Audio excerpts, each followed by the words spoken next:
विद्यार्थी मित्रांनो, जलसुरक्षा नोंदवही इयत्ता 9वी यामधील प्रकरण पहिले पाणी जीवनाचा आधार यामधील प्रश्न उत्तरे आपण पाहणार आहोत। जलव्यवस्थापन म्हणजे काय, पावसाचे वाहते पाणी अडवून त्या पाण्याला जिरवणे किंवा साठवणे आणि पावसाळा नंतरच्या काळात त्या पाण्याचा वापर करणे म्हणजे जलव्यवस्थापन होय। दुसरा प्रश्न आहे, पाणी आणि सजीव सृष्टी यांचा संबंध स्पष्ट करा।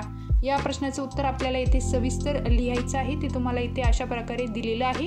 ते उत्तर पाहून लिहून घ्या। आपल्या स्टडी टाइम या यूट्यूब चॅनलला नक्की सबस्क्राईब करा, एक लाईक करा आणि तुम्हाला कोणत्या विषयाचा स्वाध्याय हवा आहे हे आम्हाला कमेंट करून नक्की सांगा। प्रश्न तिसरा आहे, फाल्कन मापदंडानुसार पाणी टंचाई तीव्रतेची विभागणी करा। आपल्याला इथे पाणी टंचाई तीव्रतेची विभागणी करून या प्रश्नाचं उत्तर लिहायचं आहे। प्रश्न 4 पाहूया, भूजल साठा संपण्याची कारणे कोणती। तर भूजलाच्या वेगवेगळ्या कारणासाठी उपसा केला जातो, त्याची कारणे आपल्याला इथे दिलेली आहे। या प्रकरणातील आपल्याला शेवटचा 5वा प्रश्न आहे, नद्यांचे स्वास्थ्य आणि शहरीकरणाचा संबंध लिहा। नद्यांचे स्वास्थ्य आणि शहरीकरणाचा संबंध या प्रश्नाचे उत्तरही तुम्हाला इथे दिलेलं आहे।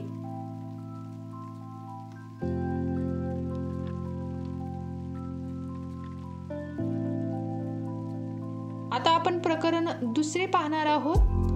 प्रकरण 2 आहे, आपला पाणी वापर आणि यामधील प्रश्न आणि उत्तरे आपल्याला पाहायची आहेत। पाणी वापराचे प्रकार लिहा। पान नंबर 99 वरील हे प्रश्न आहेत। घरगुती पाणी वापर, शेती सिंचन आणि उद्योग, वीज निर्मिती, मासेमारी, जलवाहतूक, पर्यटन, पर्यावरण रक्षण या कारणासाठी आपण पाणी वापरतो, म्हणजेच हे पाणी वापराचे प्रकार आहेत। प्रश्न 2 आहे, घरगुती पाणी वापरासाठी आपण पाणी कसे वापरतो।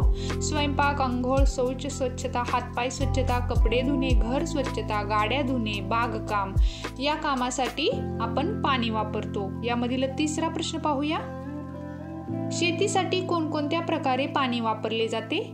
शेतीसाठी कोणकोणत्या प्रकारे पाणी वापरले जाते या प्रश्नाचे उत्तरही तुम्हाला इथे सविस्तर दिलेलं आहे। तुम्हाला संपूर्ण वहीची उत्तरे हवी असतील तर तीही आपल्याला दिलेली आहे। ती इयत्ता 9वी या प्लेलिस्ट मध्ये जाऊन तो व्हिडिओ तुम्ही पाहू शकता। द्वितीय सत्र संपूर्ण उत्तरेही तुम्हाला दिलेली आहे आणि या व्हिडिओमध्ये प्रकरण 1 आणि 2 या प्रश्नांची उत्तरे दिलेली आहेत।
व्हिडिओ शेवटपर्यंत पाहिला त्याबद्दल धन्यवाद। परत भेटू अशाच नवीन व्हिडिओमध्ये। तोपर्यंत आपल्या स्टडी टाइम या यूट्यूब चॅनलला नक्की सबस्क्राईब करा, एक लाईक करा आणि तुम्हाला कोणत्या प्रकरणाचा स्वाध्याय हवा आहे हे आम्हाला कमेंट करून नक्की सांगा।